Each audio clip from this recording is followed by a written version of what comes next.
안녕하세요. 취미로 철학하는 남자입니다. 이번 시간에는 공주 여신은 왜 아름다운 존재로 여겨지는가 라는 부분에 대해서 이야기해 볼까 하는데요. 이 질문에 대해서는 이제 철학의 세계라는 카페에서 한 유저분이 이제 남겨주셔서 제가 영상으로 이제 만들어 보게 되었습니다. 일단 공주부터 알아볼게요. 공주는 왕의 자녀죠. 공주는 왕의 자녀인데 왕은 최고 권력자를 말합니다. 그러니까 공주는 최고 권력자의 자녀라고 할 수가 있죠. 최고 권력자의 자녀이다 보니까 그들의 삶 역시 최고 권력자의 삶과 같은 혜택을 받으면서 살아가게 돼요. 그렇다 보니까 가장 좋은 것들을 누리는 삶을 살게 됩니다. 가장 좋은 것들을 누리는 삶을 공주가 살게 된다는 거죠. 그렇다 보니까 어떻게 되느냐? 부족한 게 없는 삶을 삽니다. 모든 면에서 가장 좋은 것들을 이제 받으면서 살기 때문에 부족한 게 없는 삶이 되고요.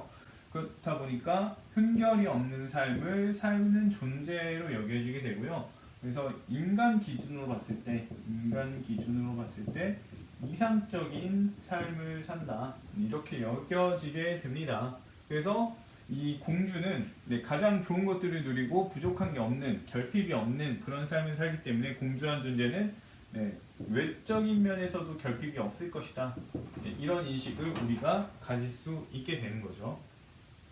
여기서 또 이제 생각을 해보면은 가장 좋은 것들을 누리고 살게 되죠. 그렇다 보니까 가장 관리받게 됩니다.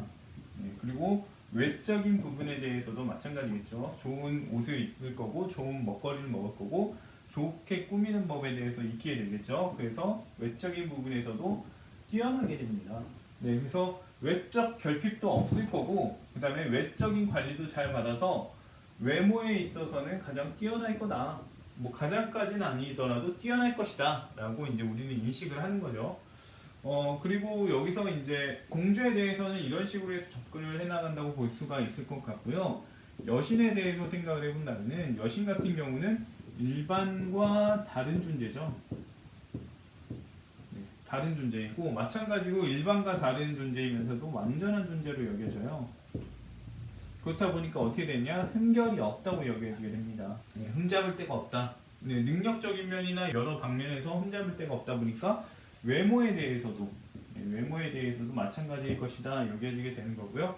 그래서 일반과 다른 외모를 지녔을 것이다, 뛰어난 외모를 지녔을 것이다 라고 하게 되는 거고, 그래서 우리가 어떤 미인이나 어떤 존재에 대해서 여신 같다라고 얘기를 하는 경우는 일반적인 존재가 아니다. 그 외모가 아주 뛰어난 상태다. 이런 것들을 언급하기 위해서 여신과 같다라고 이야기를 한다고 볼 수가 있습니다. 그래서 결론적으로 보자면은 공주 같은 경우는 부족함이 없는 존재로서 여겨지기 때문에 그래서 외적 결핍이 없을 것이다 라고 여겨지게 되는 거고요. 또한 가장 관리를 잘 받기 때문에 외적인 관리도 잘 받게 되고, 그래서 외모에 있어서 뛰어난 존재가 될 것이다. 왜냐하면 관리를 계속해서 받으니까요. 그리고 여신 같은 경우는 일반과 다른 존재로서 여겨지기 때문에 외적인 부분에서도 일반과 다를 것이다 라고 보게 될 거고, 일반과 다름이 뛰어남에서 오는 거기 때문에 아름다운 존재일 수밖에 없을 것이다 라고 우리가 생각한다고 말할 수가 있습니다.